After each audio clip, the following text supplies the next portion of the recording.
Bien, j'aimerais partager avec vous un petit verset biblique d'Ésaïe, en chapitre 56, verset 7. « Je les amènerai sur ma montagne sainte et je les réjouirai dans ma maison de prière, qui sera une maison de prière pour tous les peuples. » Oui, Seigneur, ce matin encore, nous sommes assemblés, Seigneur, pour te rendre gloire, entendre ta parole, être enseigné, Seigneur, nourri par ce que tu as à nous apprendre. Alors, Seigneur, comme chaque dimanche, je te demanderai de nous garder attentifs, que nous ne soyons pas distraits par les bruits du dehors, Seigneur, ou par ce qui peut animer nos pensées à nous. Et Seigneur, permets-nous de pouvoir mettre en pratique ce que nous apprenons, Seigneur, que ça ne soit pas juste un enseignement pour un enfant oublieux, mais que vraiment ça soit gravé dans nos cœurs et que nous les mettions dans nos vies. Seigneur, je te demanderai aussi de veiller sur toutes les personnes qui n'ont pas pu se joindre à nous ce matin, qui sont dans la maladie, qui sont, Seigneur, chez eux, peut-être dans la souffrance. Veille sur eux, pose ta main sur eux, afin qu'ils aient un peu de réconfort et qu'ils puissent aussi, Seigneur, ouvrir la Bible ce matin et prendre un moment pour lire ta parole. Amen. Eh bien, bonjour à ceux et celles que je n'ai pas encore salués ce matin. Je voudrais partager avec vous ce matin une réflexion sur un récit que nous connaissons bien, Jésus qui chasse les marchands du temple.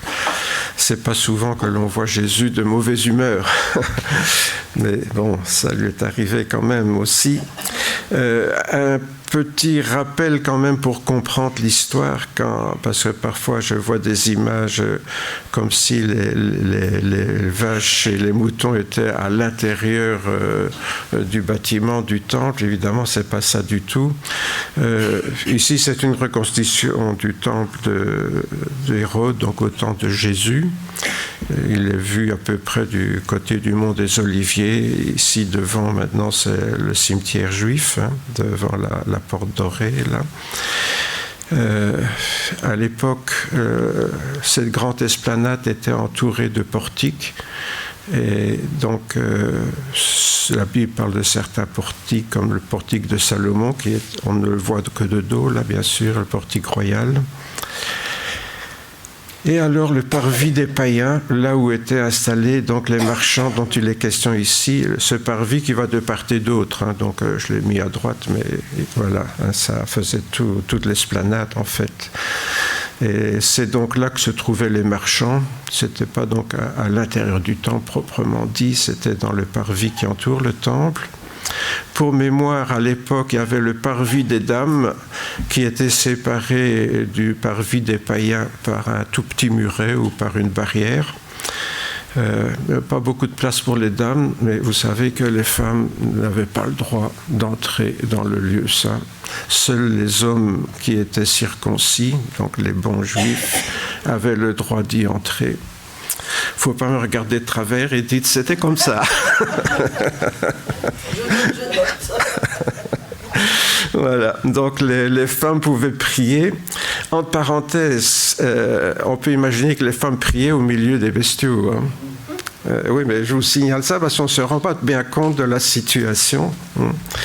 Et bien sûr, le parvis des prêtres, où seuls les prêtres pouvaient entrer, alors, et où se trouvait aussi l'autel où étaient les sacrifices. Et alors, c'est seulement après qu'on trouve le bâtiment du temple proprement dit, avec le lieu saint, le chandelier à 7 branches, l'autel des parfums, la table des pains de proposition, séparés du lieu très saint où était l'arche de l'Alliance par ce rideau qui s'est déchiré le jour où Jésus est mort. Et chose remarquable, il s'est déchiré du haut jusqu'en bas, nous dit la Bible. Donc c'est vraiment la main de Dieu qui a ouvert l'accès à la présence de Dieu à tous les croyants qui croient en Jésus-Christ. Voilà donc pour se situer un petit peu le lieu où se situe l'action que nous allons lire et que Françoise va bien vouloir nous lire.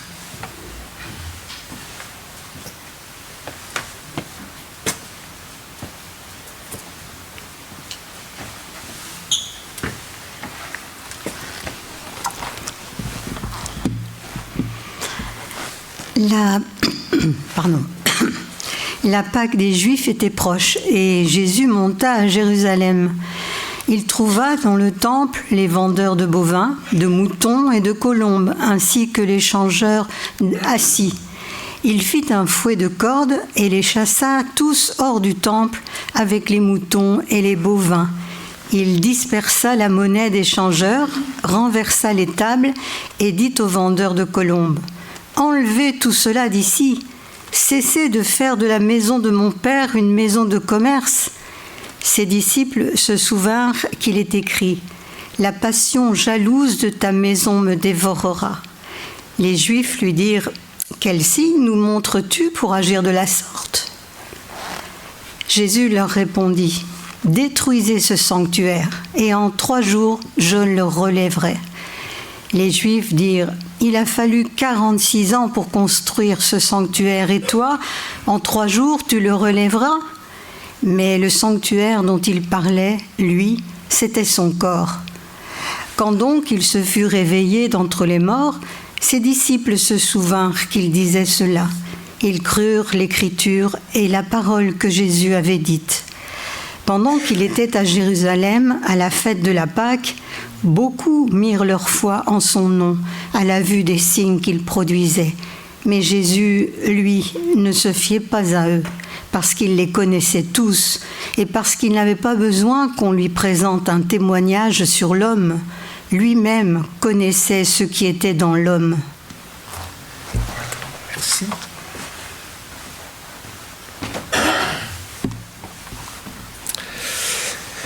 Voilà donc une histoire qui est bien connue, hein. On la raconte aux enfants depuis qu'ils sont tout petits, au catéchisme, à l'école du dimanche, là.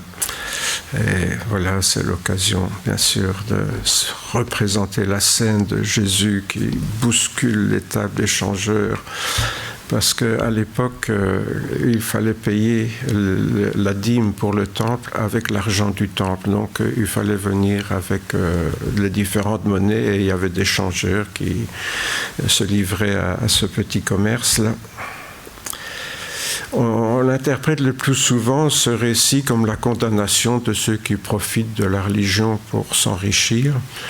Et évidemment, c'est un des plus vieux métiers du monde, hein, la religion.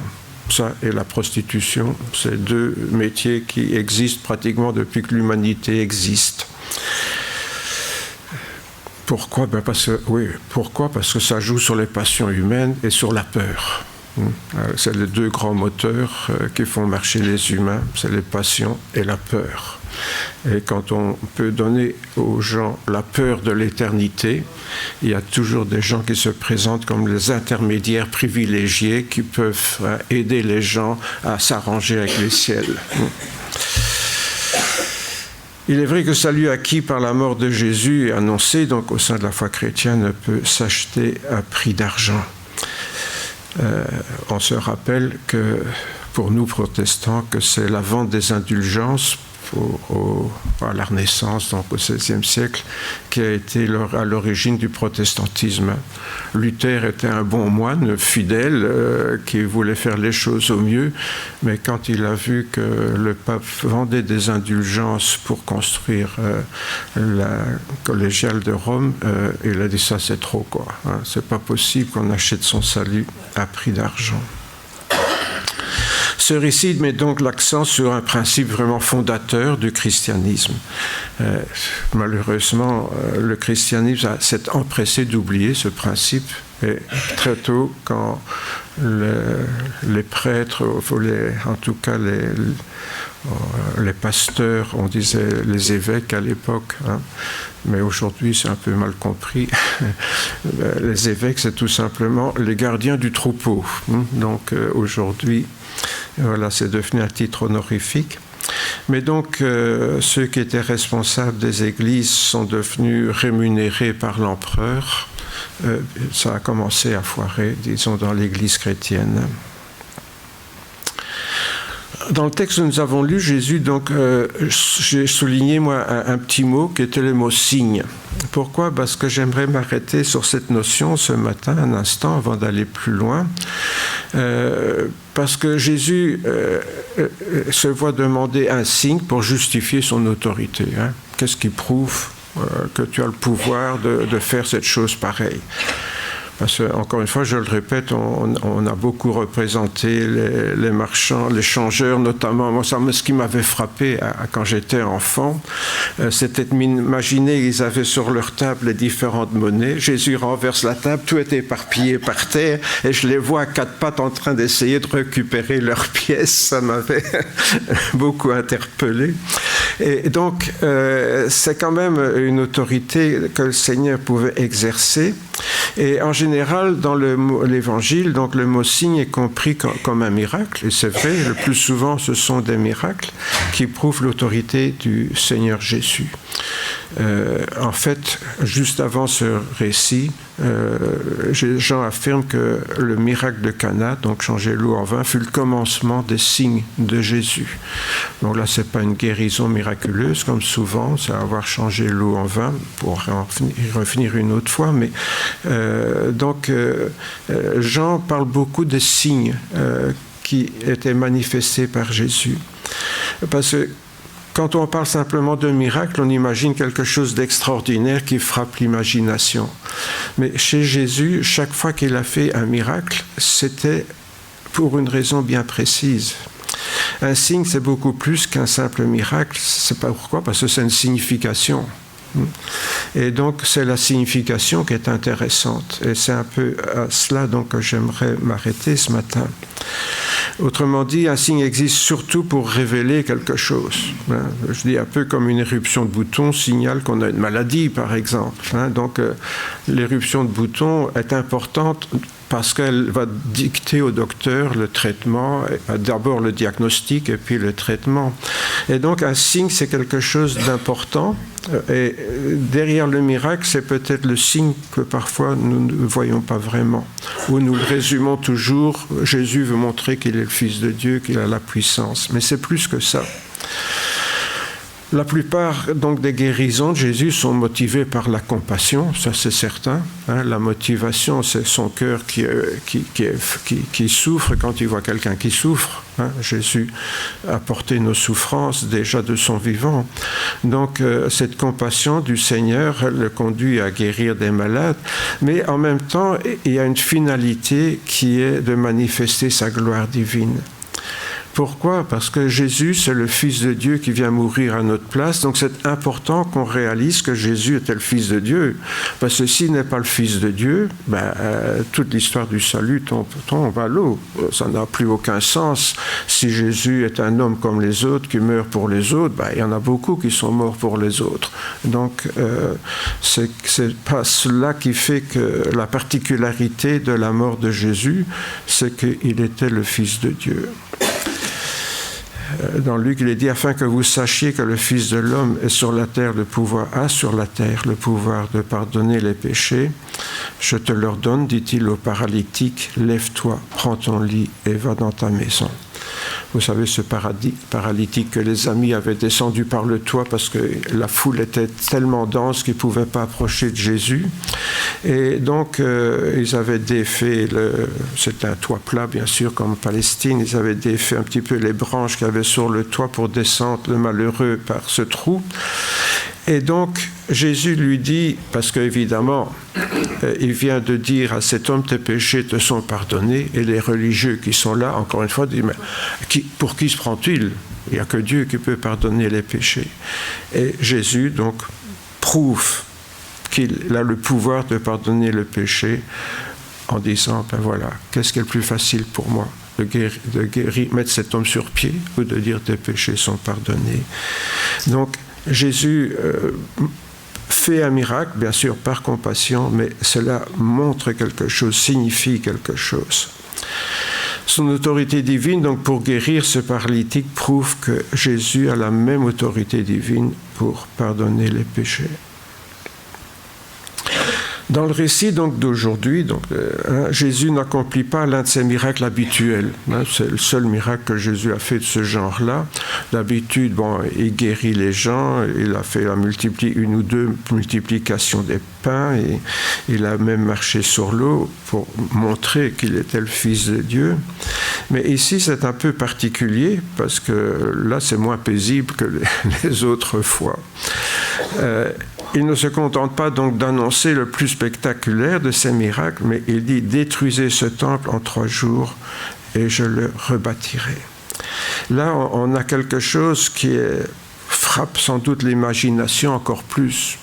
Vous savez, de tout temps, il y a eu des guérisseurs et des gens qui faisaient des tours de magie, un peu des tours de passe-passe pour frapper les poules. Donc, encore aujourd'hui, il y a des gens qui disent que Jésus, en fait, c'est ça qu'il faisait, quoi. C'était un guérisseur parmi d'autres, comme il y en a eu beaucoup dans l'histoire de l'humanité. Tandis que là, il dit « Détruisez ce temple, en 3 jours, je le rebâtirai ». Là, quand même, là, c'est pas un tour de passe-passe, là. C'est quand même quelque chose de spectaculaire. C'est tellement spectaculaire que les Juifs ne le prennent pas au sérieux. Ils disent là, il dit n'importe quoi. Il y a reconstruire ce temple en 3 jours, alors qu'il a fallu 46 ans pour le faire.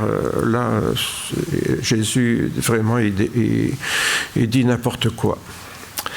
Et il faut reconnaître aussi que sur le moment, les disciples n'ont pas compris non plus. Je ne sais pas si on imagine, nous, on pense que c'était vraiment un privilège d'être avec Jésus, de l'écouter, mais la plupart du temps, les disciples ne comprenaient rien. Hein. Vous avez déjà réalisé ça. Donc si vous ne comprenez rien en lisant l'Évangile, vous ne tracassez pas. Les disciples de Jésus ont été comme vous avant. Jésus raconte une parabole. La première chose qu'ils font, quand ils sont tout seuls, dit Jésus, raconte-nous, là, qu'est-ce que tu as voulu dire avec cette parabole? Nous, on est malins, on le sait, mais forcément, on nous l'explique depuis qu'on est tout petit. Mais eux, il n'y avait personne pour leur expliquer. Donc voilà, ils ont besoin qu'on leur explique. Et là, Jésus a dit une parole tellement étonnante qu'il faudra attendre, bien sûr, que Jésus ressuscite pour qu'ils comprennent qu'en fait, il parlait de son corps. Puisque Dieu habitait en lui, c'était lui le temple de Dieu, c'était lui, en lui qu'habitait toute la puissance de Dieu. Et donc c'est seulement après qu'ils se sont souvenus de ce qu'il avait dit et qu'ils crurent l'Écriture et la parole que Jésus avait dite. J'ai souligné ces 2 mots, et au passage, ils sont intéressants, parce que c'est une des rares fois dans le Nouveau Testament où on distingue l'Ancien du Nouveau Testament. Quand nous lisons le Nouveau Testament, qui n'existait pas à l'époque, il ne faut pas oublier, je l'ai rappelé il y a peu, le Nouveau Testament tel que nous le connaissons dans nos Bibles, il existe depuis l'an 396. Donc, bien sûr, les livres existaient avant, mais étaient éparpillés, n'étaient pas complets, où il y en avait d'autres, des faux évangiles, des faux épîtres, des faux apocalypses. Donc, il a fallu trier tout ça, et c'est seulement en 396 qu'on a eu le Nouveau Testament tel que nous l'avons. Donc, le Nouveau Testament n'existait pas au temps de Jésus. Et quand, dans le Nouveau Testament, on parle de l'Écriture, c'est toujours l'Ancien Testament.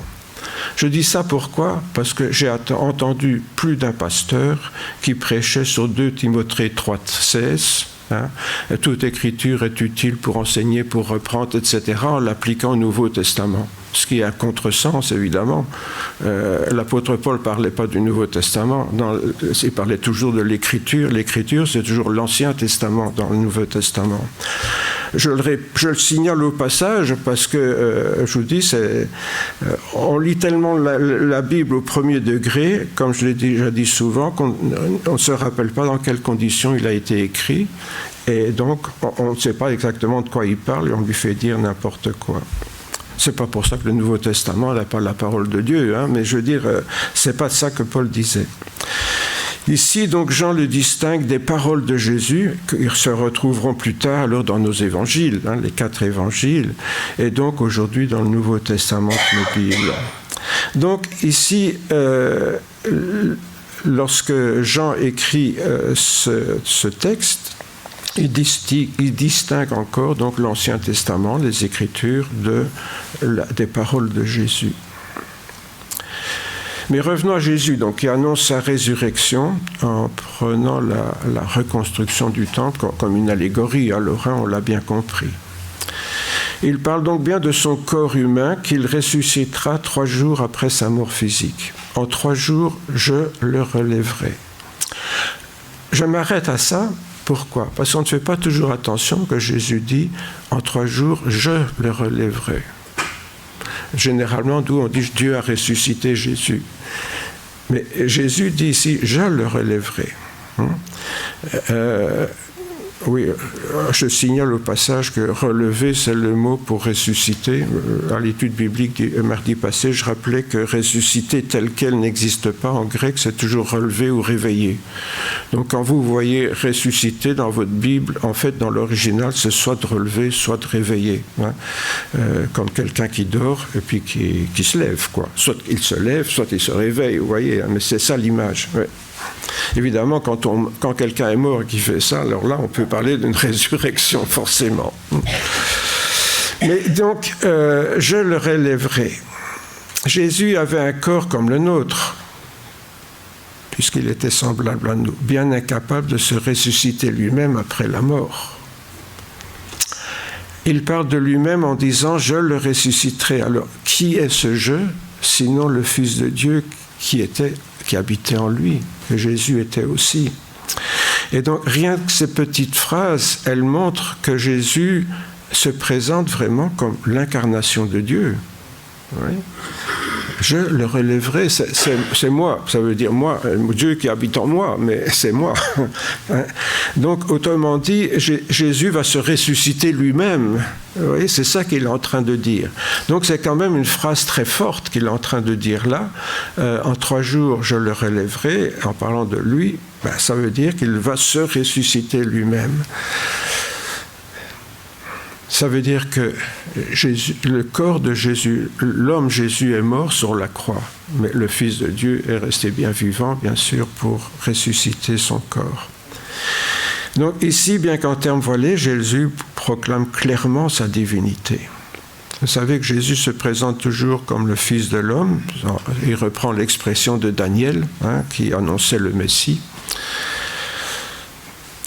Alors oui, il avait bien l'autorité nécessaire pour dire que le temple de Dieu n'est pas un magasin pour pouvoir en chasser les marchands.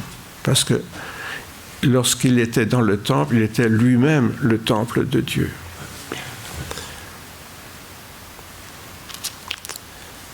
C'est Emmanuel, Dieu avec nous. Et ça, je crois que même les disciples ont du mal à le comprendre sur le moment. Ils croyaient toujours que Jésus allait devenir roi et remplacer le roi David dans Israël, à Jérusalem. Mais donc, prendre conscience que Jésus était le temple de Dieu,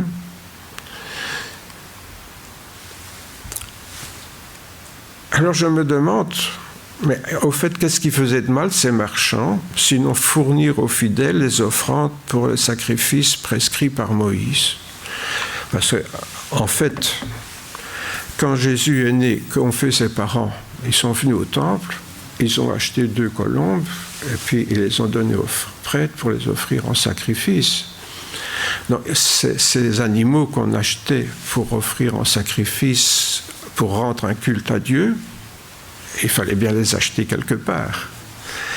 Et donc, il y en a qui ont trouvé, plutôt que rester dans les rues adjacentes à Jérusalem, que ça serait plus pratique de les avoir sur l'esplanade du temple.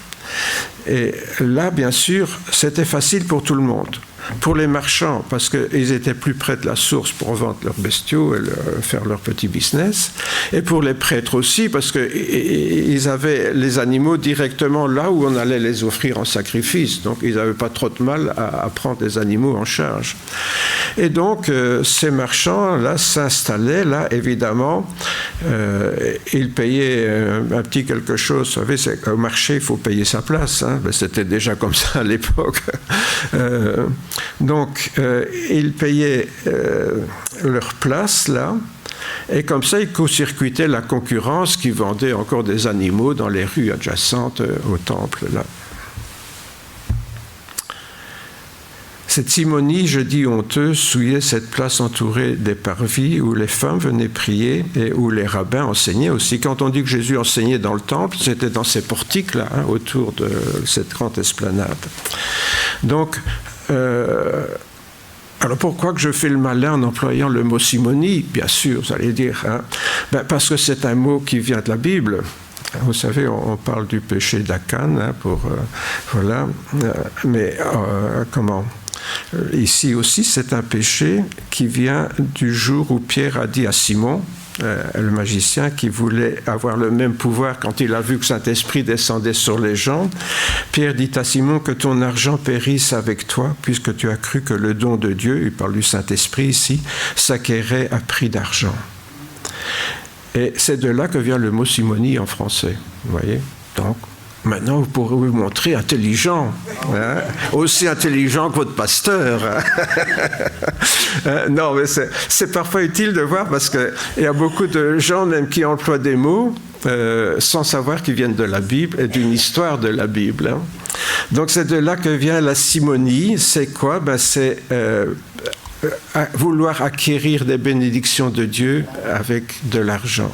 On parle des mérites quelconques, mais c'est surtout avec de l'argent. Et bien sûr, c'est ce business, on profite de la religion pour s'enrichir, vous voyez. C'est ça qui est malheureusement fréquent. Dès le moment où il y a des lieux de culte, il y a des marchands. Vous avez déjà remarqué ça. Si vous allez à Lourdes, il y a des marchands. Si vous allez à Beaurain, il y a des marchands. C'est n'importe où, partout, il y a eu des apparitions de la Vierge, il y a des marchands. Si vous allez pour l'islam ou pour le bouddhisme ou n'importe quoi, il y a des marchands. La religion, c'est toujours les problèmes que Paul a eus avec les marchands du temple de Diane à Éphèse. Rebelote, c'était encore les marchands qui se sont opposés. Il n'y a rien à faire. L'argent est toujours une concurrence à la fois. Dieu ou mammon. Vous vous rappelez, Jésus a dit, c'est Dieu ou mammon. Et on revient toujours à ça. C'est Dieu ou mammon. Notons encore que Jésus ne dit pas « je détruirai ce temple », mais il dit aux Juifs « détruisez ce temple », et il parle de son corps, « et je le relèverai ». Détruisez ce temple. Il annonce donc que ce sont les Juifs qui exigeront sa mise à mort et les Romains qui détruiront aussi le temple de Jérusalem, d'ailleurs un peu plus tard. Hein.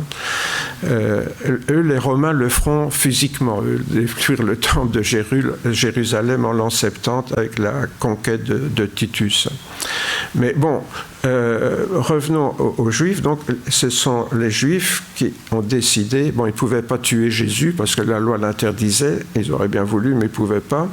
Donc, c'est les Romains qui l'ont fait à leur place, mais c'est eux qui l'ont exigé. Et Jésus leur dit, détruisez ce temple. Encore une fois, une parole prophétique de Jésus. Et c'est très bien que c'est eux qui vont exiger sa mort. Et si les paroles de Jésus sont prophétiques, bien sûr, du point de vue des événements futurs, ils le sont aussi pour leur portée spirituelle, hein, puisqu'il parle de sa résurrection. Le signe que Jésus annonce donc à ceux qui le réclament n'est rien de moins que le passage finalement de l'ancienne à la nouvelle alliance. Détruisez ce temple. Ce temple de Jérusalem n'aura plus de raison d'être. La présence de Jésus, temple de Dieu, dans le temple de Jérusalem, ça montre bien une transition. Et il y a conflit là. Il est où Dieu ? Dans Jésus qui est là, ou entre les ailes des chérubins dans le lieu saint. Vous voyez, comme le croyait le peuple juif. Donc, et il y a là un moment clé, si vous voulez, de l'Évangile, dans ces marchands chassés du temple, dont on ne prend pas toujours conscience. C'est vraiment un événement majeur. C'est là que se passe cet moment un peu ambigu, où certains croient encore que Dieu est là dans le bâtiment, au-dessus de l'Arche de l'Alliance, et où Jésus, le vrai temple de Dieu, est là, présent, à quelques mètres de cet endroit qui est l'objet de la croyance d'Israël.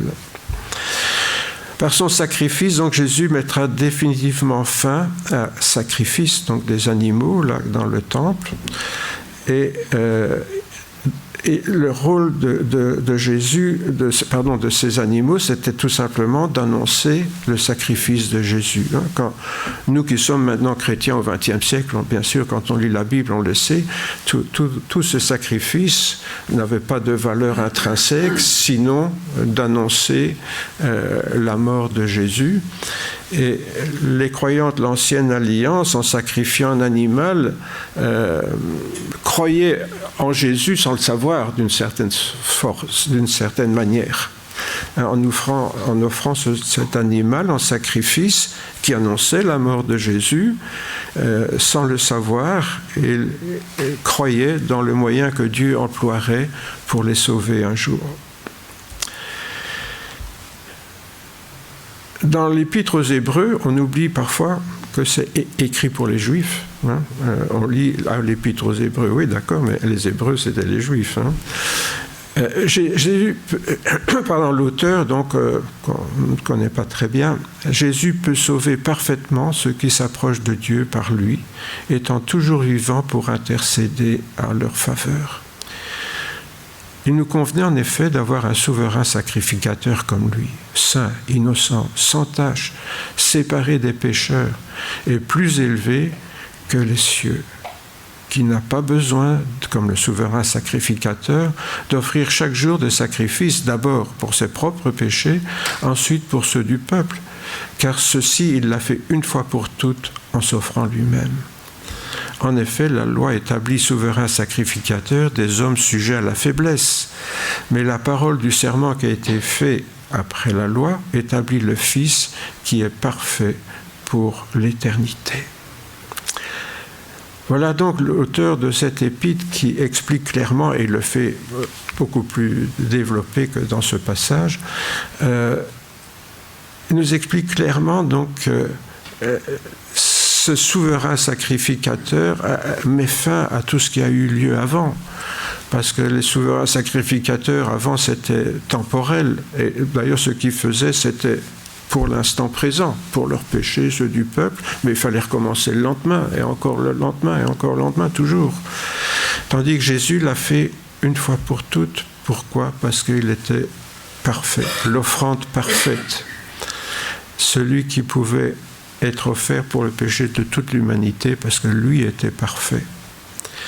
En disant une fois pour toutes, donc, l'auteur exclut l'idée que Dieu pourrait un jour approuver le rétablissement des anciens sacrifices. C'est définitif. Une fois pour toutes. C'est pour ça que nous autres chrétiens protestants, on ne croit pas au sacrifice de la messe, qui est le renouvellement du sacrifice de Jésus. Parce que Jésus l'a fait une fois pour toutes. C'est aussi pour ça que l'on peut douter de l'interprétation, surtout des évangéliques américains, qui attendent avec impatience la construction d'un troisième temple à Jérusalem. Le premier temple, c'était celui de Salomon, vous vous rappelez, 800 ans, 900 ans avant Jésus, celui d'Hérode, cinquantaine d'années avant Jésus, et puis on attend un troisième temple sur quelques passages très ambigus et pas très clairs. Et donc les chrétiens disent, ah voilà, quand il y aura le troisième temple, alors Jésus va bientôt revenir. C'est une des théories fumeuses qui existent au sein du monde évangélique. Et donc,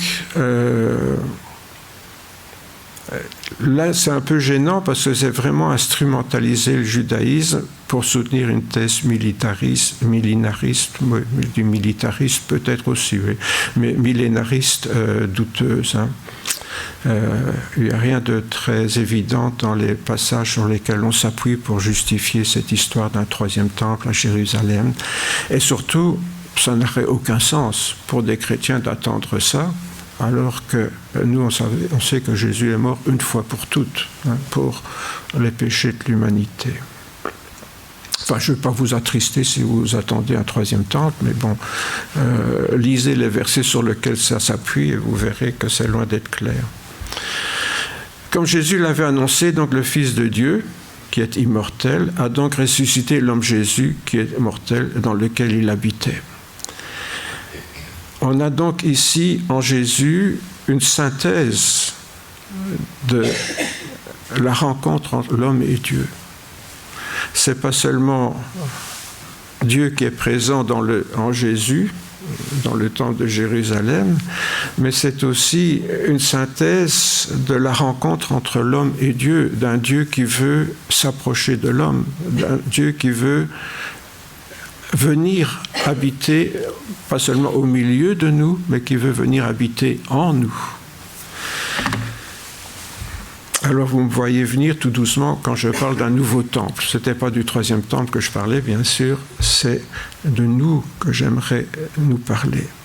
Jésus est ainsi ressuscité dans un corps glorieux et immortel, mais exactement semblable à celui qu'il promet à ses disciples lors de la résurrection. En fait, qu'est-ce que nous attendons avec le retour du Seigneur? C'est notre résurrection, mais dans un corps différent de celui-ci, semblable à celui de Jésus, un corps glorieux, un corps spirituel qui a apparemment la possibilité de s'incarner et de se désincarner. Avouez que là, on est en pleine science-fiction. Hein. Mais s'il n'y avait pas des centaines de témoins qui avaient vu Jésus apparaître au milieu d'eux et disparaître, on a du mal à croire qu'ils avaient tous fumé des joints la veille, ou je ne sais pas moi. Hein. Il y a tous ces témoignages, et les gens ont tellement été frappés de voir Jésus ressuscité qu'ils ont accepté de mourir plutôt que renier ce qu'ils avaient vu. Donc, c'était pas... Bon, qu'un illuminé fasse ça, d'accord, mais des centaines de gens acceptent de mourir comme ça. Pour nous qui vivons près de 2000 ans après tout ça, on se dit, mais quand même, ces gens n'étaient pas des fous. Ce qu'ils nous racontent, et ils le racontent parce qu'ils étaient vraiment convaincus d'avoir vu Jésus ressuscité dans un corps différent de ce qu'on est habitué de voir aujourd'hui. Notez que Jésus lui-même, quand les apôtres, il est apparu à ses apôtres, les apôtres n'en croyaient pas leurs yeux, c'est le cas de le dire. Ils disaient, mais c'est un fantôme, etc. Jésus est obligé de manger devant eux pour leur montrer qu'il n'était pas un fantôme. C'est quand même un peu fort, quoi. Donc ça veut dire que ceux qui disent avoir vu Jésus ressuscité, ils ont pris leurs précautions avant de dire, oui, on a vu Jésus ressuscité. Ils étaient sûrs que c'était Jésus. Donc, voilà, Jésus ressuscité dans un corps glorieux, ça veut dire que nous avons l'assurance qu'un jour, nous ressusciterons dans un corps semblable. Et donc, cette promesse de Jésus, quand Jésus dit « En 3 jours, je ressusciterai », indirectement, il prophétise notre propre résurrection. C'est pour ça que ce récit, pour moi, est vraiment central dans l'Évangile. Ce n'est pas juste un incident de parcours où Jésus s'est mis en colère pour chasser des gens qui n'étaient pas à leur place. Le sens, le signe que Jésus nous donne au travers de ce récit est un signe vraiment très très fort. Et comme la parole écrite s'est accomplie en Jésus, bien la parole vivante nourrit la foi des disciples que nous sommes. Les Écritures annonçaient, bien sûr, la venue de Jésus, et le Nouveau Testament nous renvoie à cette parole vivante qui est venue habiter en nous et qui est le Seigneur lui-même.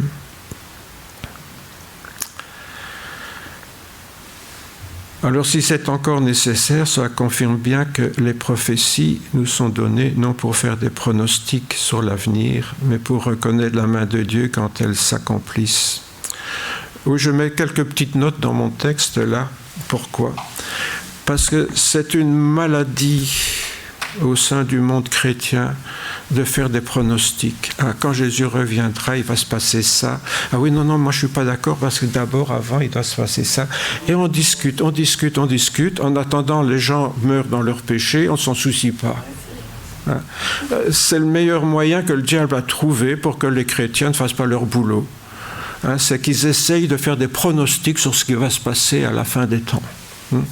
Et ça, on aime bien ça. On aime bien ça. Regardez sur Internet comme les chrétiens aiment bien ça. Ça, c'est leur préoccupation majeure de pouvoir expliquer comment ça va. Et c'est au plus malin, hein, celui qui va le mieux expliquer en détail tout ce qui va se passer exactement. Là, ça, puis ça, puis ça, puis ça, puis ça. Oui, si. Et l'autre, non, c'est pas ça, c'est ça, oui. Hein, et...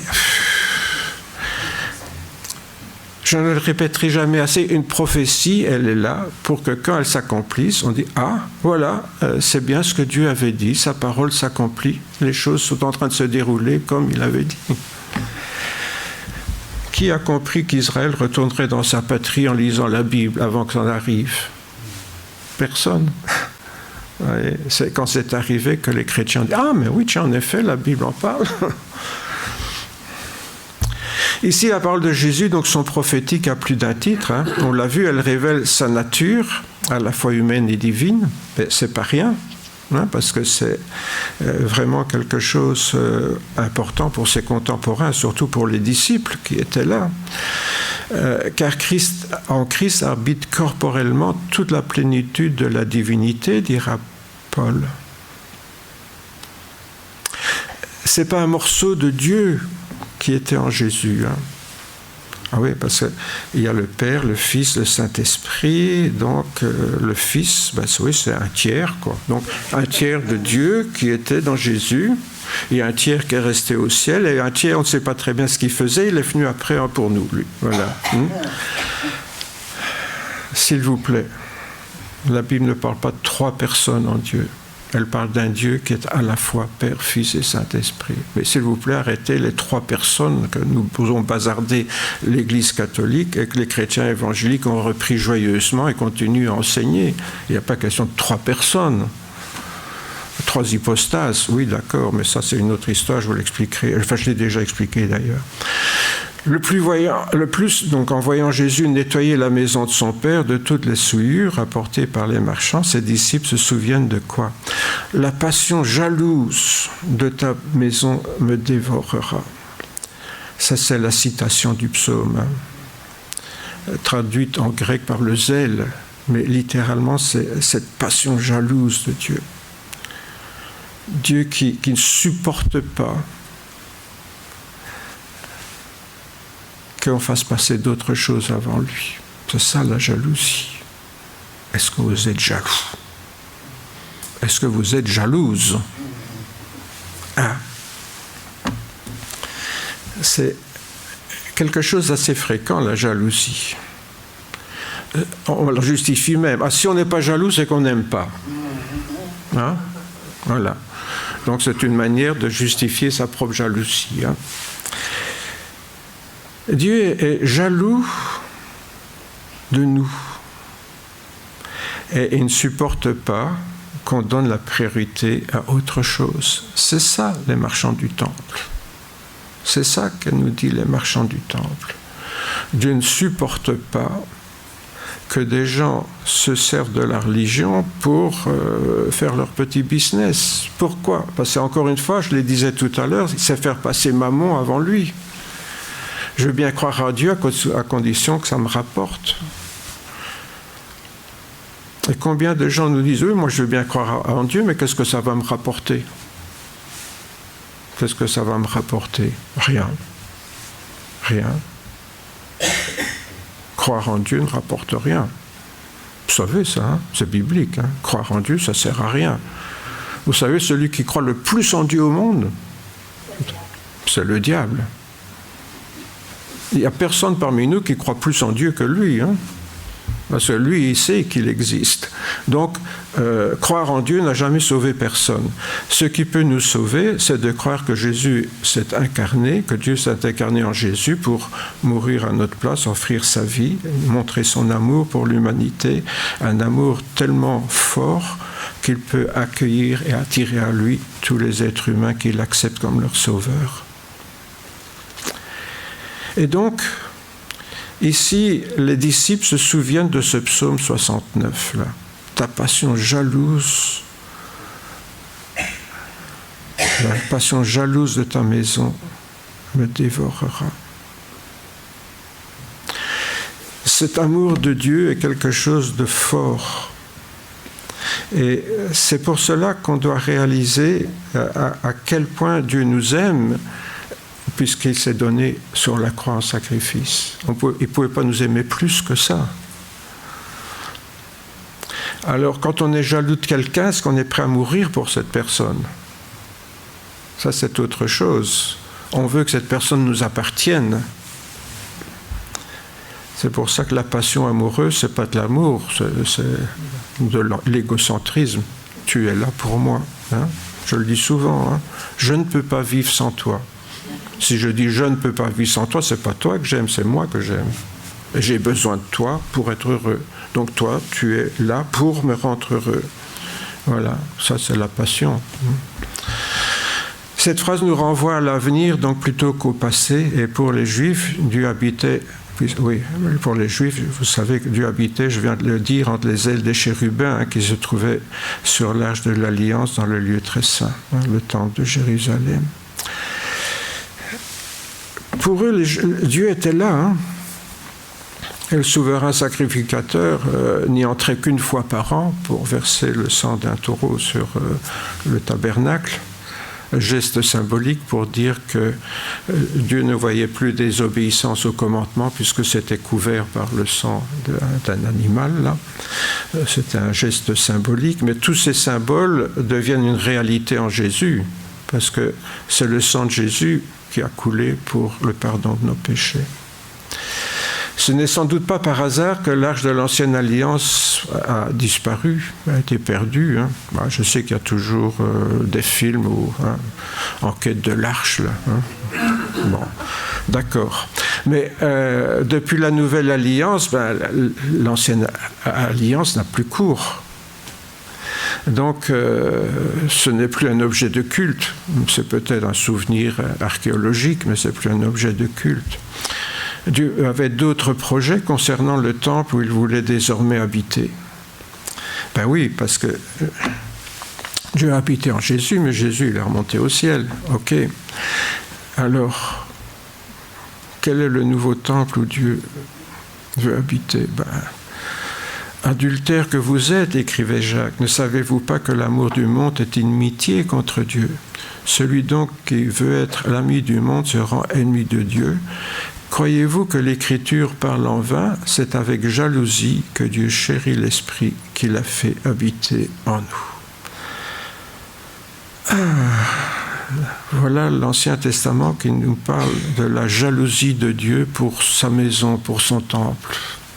C'est pour ça que j'ai choisi, vous l'avez compris, la version de l'Ancien Testament, où il est question plutôt du zèle que de la jalousie de Dieu.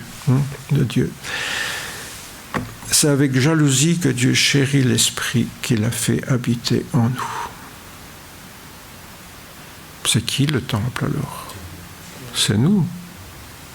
C'est nous. Vous imaginez quelle grande différence entre l'Ancien et le Nouveau Testament? Dans l'Ancien Testament, Dieu habitait dans un temple, comme dans toutes les religions païennes d'ailleurs, hein, il n'y avait rien de différent.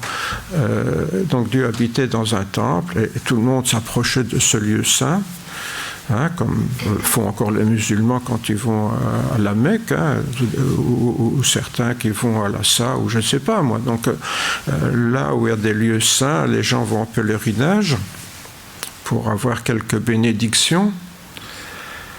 On peut peut-être aussi aller là où il y a des apparitions, des choses comme ça, pour espérer avoir quelques bénédictions.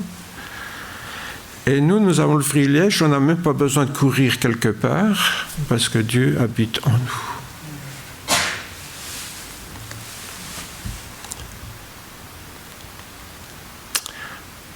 Oui, mais il y a un problème là. Parce que si Dieu habite en moi, qu'est-ce que Jésus n'aime pas quand il voit des marchands dans la maison de son Père?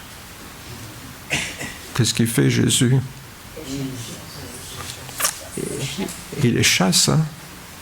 Il les chasse. Désormais, donc, c'est en nous, les disciples de Christ, que Dieu veut habiter dans des cœurs nettoyés de tout matérialisme. Parce que c'est quoi qui peut rendre Dieu jaloux dans notre cœur? C'est notre matérialisme. C'est ça. Les autres péchés, ma foi, Mais le matérialisme, c'est le pire de tout, parce que ça fait concurrence directe à Dieu. C'est mammon ou c'est Dieu. Le matérialisme ou l'argent, c'est mammon qui rentre dans le temple de Dieu. Et qu'est-ce qu'il fait? Jésus, en chassant les marchands du temple, il chasse mammon hors du temple de son Père, de Dieu. C'est ça qu'il fait. Autrement dit, dès le moment où notre cœur se fait contaminer par le matérialisme, c'est les marchands qui rentrent dans notre cœur, là où Dieu habite. J'imagine qu'après le départ de Jésus, les marchands ont poursuivi leur petit business. C'est pas d'illusion. Ça arrangeait les prêtres de Jérusalem, ça les arrangeait. Tout le monde trouvait son bénéfice. Et donc, ils sont revenus s'installer dans le temple sans se soucier de le souiller. Hélas, aujourd'hui comme hier, les marchands viennent encore polluer le temple de Dieu par leur mercantilisme coupable. Et ce n'est plus dans le temple de Jérusalem, bien sûr, qu'ils vont s'installer, ces marchands, c'est dans le cœur des chrétiens, coupables d'adultère spirituel, pour employer l'image consacrée. L'adultère spirituel, dire j'aime mon mari, j'aime ma femme, mais en même temps j'aime une autre ou j'aime un autre, quoi. Bon, enfin il y a aimer, on se comprend, bien sûr. J'aime bien ma femme, j'aime bien mes sœurs en Christ, mais pas de la même façon que j'aime ma femme, quoi. On se comprend bien. Bon, mais ici, cette place prééminente que les préoccupations matérielles peuvent prendre dans notre cœur nous renvoie toujours à la parole de Jésus. Vous allez dire, Roger Radotte, on y a droit à chaque prédication, mais c'est chercher premièrement le royaume de Dieu et sa justice, et le reste vous sera donné par-dessus. Moi, je ne sais pas dire autre chose que ce que Jésus a dit. Ouais. Certes, Jésus est mort sur la croix pour nous, et son sang a purifié nos cœurs de toutes nos souillures, mais il est mort une seule fois pour chacun d'entre nous. Rappelons-nous ce texte de l'Épître aux Hébreux, il y a aussi au chapitre 10 et dans Matthieu et aussi chez Pierre, mais bon. Il est impossible que ceux qui ont été une fois éclairés, qui ont goûté le don céleste, qui ont eu part au Saint-Esprit. Je m'arrête au mot que je souligne là. Pourquoi ? Parce que quand j'entends dire « Ah, Jésus est mort pour les péchés de l'humanité », bah oui, c'est une doctrine. D'accord ? C'est une doctrine. Il y a des tas d'autres doctrines religieuses à côté de celle-là. Pourquoi je devrais choisir celle-là ? Bon. Par contre, quand j'ai vraiment goûté au pardon des péchés, à la présence de Jésus dans ma vie par le Saint-Esprit, je ne peux pas dire que ce n'est pas vrai. Je l'ai expérimenté personnellement. Vous voyez la différence ?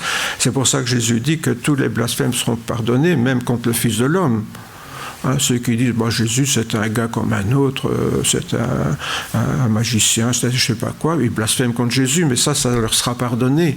Mais que quelqu'un qui a vraiment expérimenté la présence du Saint-Esprit dans sa vie, après dise ah ben non, j'ai rêvé, tout ça c'est des foutaises, voilà. Là c'est beaucoup plus grave parce qu'il renie ce que Dieu lui a fait expérimenter dans sa propre vie. Donc il est impossible à ceux qui ont été une fois éclairés, qui ont goûté le don céleste, qui ont eu part au Saint-Esprit et qui ont goûté la bonne parole de Dieu et les puissances du siècle à venir et qui sont tombés, donc qui ont renié ça, soient encore renouvelés et amenés à la repentance puisqu'ils crucifient pour leur part le Fils de Dieu et l'exposent à l'ignominie. C'est pourquoi je rappelais que Jésus est mort une seule fois pour nous, pour tout le monde, mais une seule fois. Et c'est pour ça que nous devons être sérieux avec ce temple quand le Saint-Esprit vient l'habiter. Il n'est pas question de mettre le Saint-Esprit dehors pour laisser les marchands. C'est plutôt mettre les marchands dehors pour laisser le Saint-Esprit. Chaque fois qu'ils commettent un péché, par contre, certains chrétiens craignent d'avoir blasphémé contre l'Esprit et d'avoir perdu leur salut.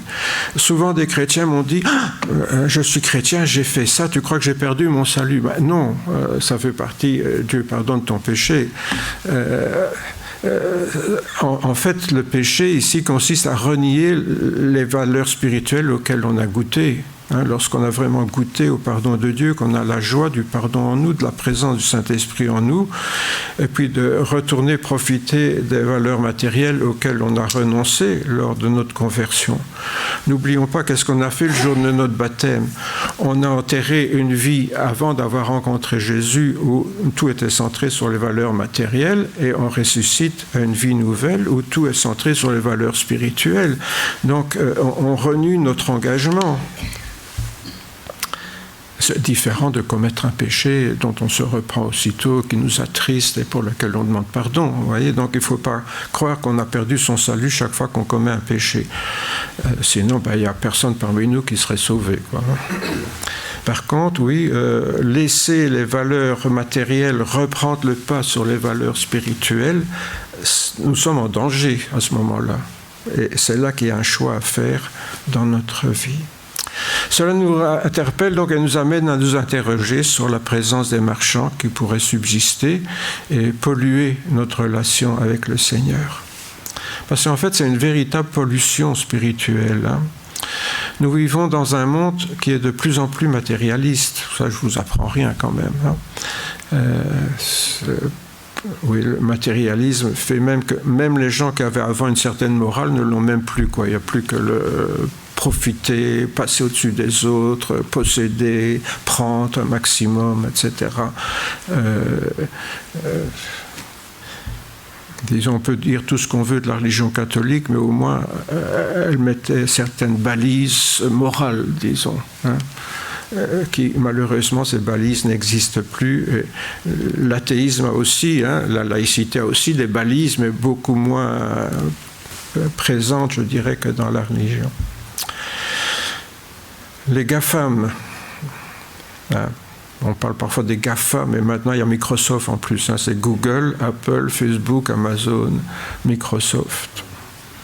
Comment échapper à ça ? Comment échapper à ça ? Ils sont partout. Partout. Vous ouvrez votre Internet, boum, vous êtes envahi de publicités que vous n'avez pas demandé, de toutes sortes de choses là, qui vous tombent sur la bosse. Là. C'est vraiment un viol des consciences qu'on subit actuellement au travers des GAFAM. Là. Voilà. On change d'ordinateur comme j'ai fait. Ah, maintenant, tout ce que j'ai fait ne m'appartient plus, c'est dans le nuage. C'est dans le nuage. Et quand j'essaye de récupérer un truc, c'est un à la fois et c'est pas facile. C'est incroyable. Microsoft m'a volé tout ce que j'avais fait. Il l'a envoyé dans son nuage. Et si je ne paye pas tous les ans, c'est perdu pour moi. Je prends un exemple tout bête, mais c'est ça. Bon. Donc, je comprends qu'on a rajouté le Microsoft aux autres. C'est pour ça. On est l'objet d'un viol de conscience permanent. On n'a pas vraiment la possibilité d'y échapper complètement. Donc, empêcher ce matérialisme-là de nous atteindre, comment aller sous une pluie d'orage en parapluie, quoi. C'est un peu ça notre problème. Dès lors, la tentation est grande de penser qu'il est toujours des accommodements possibles avec le ciel, comme jadis avec les prêtres du temple de Jérusalem. Ben oui, ça a arrangé tout le monde que les marchands soient là. Pourquoi Jésus les chasse ? Ça arrangeait tout le monde. Ça arrangeait les gens qui venaient au temple pour faire un sacrifice et ça arrangeait les prêtres qui faisaient le sacrifice. Vous voyez ? Et ça, c'est toujours la tentation des chrétiens, surtout les Belges qui sont les champions du compromis. C'est bien connu, on le répète dans tous les journaux. Les Belges, les champions du compromis. Bon, ben oui, les compromis, c'est bien en politique, mais en religion, ça pose des problèmes quand même. C'est pourquoi, afin de ne pas renier l'engagement que nous avons pris lors de notre baptême, Paul nous invite à nous examiner nous-mêmes chaque fois que nous allons participer à la Sainte Seine. En fait, quand on participe à la Seine, c'est ça qu'on doit regarder, mes frères et sœurs.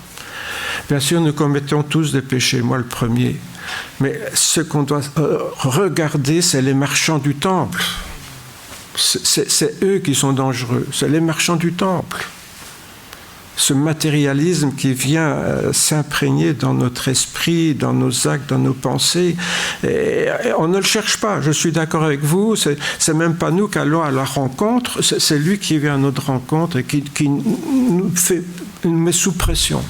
C'est pour ça que je parle d'un vrai viol de conscience. Rappelez ces paroles de Paul, que notre frère nous conduira tout à l'heure autour de la table du Seigneur, mais vous ne pouvez boire la coupe du Seigneur et la coupe des démons. Vous ne pouvez participer à la table du Seigneur et à la table des démons. Voulons-nous provoquer la jalousie du Seigneur? Vous voyez, ça revient. La jalousie du Seigneur. Sommes-nous plus forts que lui? Et un peu plus loin, c'est pourquoi celui qui mangera le pain ou boira la coupe du Seigneur indignement sera coupable envers le corps et le sang du Seigneur. Que chacun donc s'éprouve soi-même et qu'ainsi il mange du pain et boive de la coupe. Car celui qui mange et boit sans discerner le corps du Seigneur mange et boit un jugement contre lui-même. Celui qui mange et boit sans discerner le corps du Seigneur. Il est où le corps du Seigneur? C'est le pain que je mange, le corps du Seigneur? Non, il me rappelle que le corps du Seigneur, c'est moi. C'est moi le corps du Seigneur. C'est pour ça que je bois un jugement contre moi-même. C'est moi que je souille par mon péché.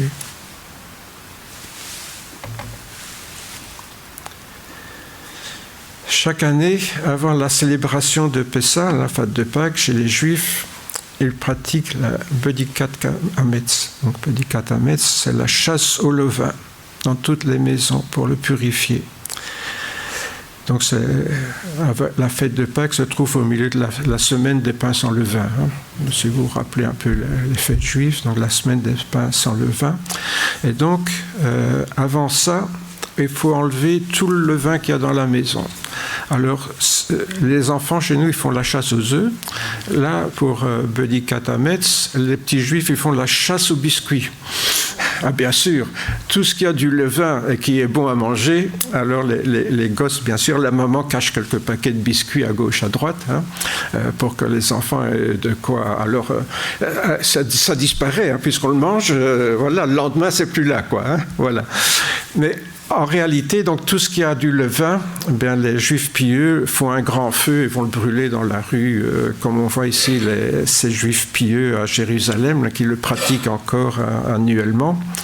Donc, voilà, une fête en même temps amusante pour les enfants, mais très symbolique d'un point de vue religieux, puisque le levain est le symbole du péché. Ben, tout ce qui a du levain, on va le brûler pour participer à la fête de Pâques chez les Juifs, à la semaine des pains sans levain. Bien. Mais elle est belle l'image. Elle est belle l'image. Pourquoi? Parce que c'est une allégorie qu'on peut appliquer spirituellement dans nos vies et dans l'Église de Jésus, puisque Paul dira « Faites disparaître le vieux levain ». Afin que vous soyez une pâte nouvelle, puisque vous êtes sans levain, car Christ, notre Pâque, a été immolé. Célébrons donc la fête non avec du vieux levain, mais avec les pains sans levain de la pureté et de la vérité. Voilà donc l'apôtre Paul qui prend cette image. Évidemment, on comprend mieux ce qu'il veut dire quand on se rappelle, c'est pour ça que j'en parle, de la Bedikat Hametz chez les Juifs. C'est vraiment une semaine où il n'y a pas de levain du tout. Pourquoi? On vit sans péché. Voilà. Et on élimine le symbole du péché. Que le Seigneur nous aide à éliminer le vieux levain de nos vies, à éliminer tout ce qui peut souiller et contaminer le temple de Dieu. Alors, je terminerai par une petite image. Ne savez-vous pas que vous êtes le temple de Dieu, que l'Esprit de Dieu habite en vous? Oui, ça c'était le temple de Jérusalem qui a été détruit en l'an 70, je le rappelle. Mais aujourd'hui, le temple de Jérusalem, c'est nous, les disciples du Christ. Si nous pouvions nous imaginer, nous représenter comme ça, mon corps, c'est un temple. Mon corps, c'est un temple où Jésus habite. Et de son temple, ce qu'il faut surtout chasser, c'est les marchands. Surtout eux. D'accord, il ne faut pas te pécher, mais les machins, ça, Dieu est jaloux, il ne supporte pas. Pourquoi? Parce que c'est Mammon qui rentre dans son temple. Et ça, il ne supporte pas. Que le Seigneur nous bénisse. Seigneur notre Père, nous voulons te demander ta grâce, ta bénédiction sur chacun les premiers. Moi le premier, Seigneur. Parce que je confesse, Seigneur, qu'il faut être sans cesse attentif à ne pas laisser les marchands du temple revenir, les préoccupations, les soucis matériels, les propositions, les offres de bonnes affaires, les bonnes réclames, les choses qui nous séduisent. Bien sûr, ce ne sont pas des mauvaises choses en soi, Seigneur, mais ça pourrait devenir pour certains une préoccupation, une sorte d'obsession même. Et Seigneur, te demandons cette grâce de ne pas mettre nos préoccupations matérielles en premier, de ne pas nous soucier de quoi serons-nous vêtus, qu'est-ce que nous mangerons, qu'est-ce que nous boirons. Tu l'as dit, Seigneur, ces choses-là, ce sont les païens qui s'en préoccupent. Te demandons cette grâce, Seigneur, de pouvoir te confier ces choses et plutôt nous préoccuper des choses spirituelles. Ces exigences sont grandes, Seigneur, mais elles sont à la mesure de ton sacrifice. Si tu as donné ta vie pour nous, c'est parce que nous étions importants à tes yeux. Donne-nous, Seigneur, d'avoir, toi, la même importance pour nous que nous avons eue pour toi lorsque tu es mort sur la croix. Oui, Seigneur, c'est normal que tu sois jaloux de ceux pour qui tu as donné ta vie. Et Seigneur, nous voulons le comprendre et te dire, oui, nous voulons t'aimer et répondre à cet amour que tu as eu pour nous. Cet amour que tu as encore pour nous, cet amour dont tu nous nourris jour après jour. Seigneur, nous voulons vraiment t'en rendre grâce ce matin. Seigneur, si tu as chassé physiquement les marchands du temple de Jérusalem, te demandons de chasser spirituellement les temples de notre temple, Seigneur, de notre vie, de notre corps, de notre être, et tout ce qui n'est pas à ta gloire, et surtout, Seigneur, tout le matérialisme qui revient sans cesse envahir nos pensées. Sois béni, Père, dans le nom de Jésus, ton Fils bien-aimé. Amen.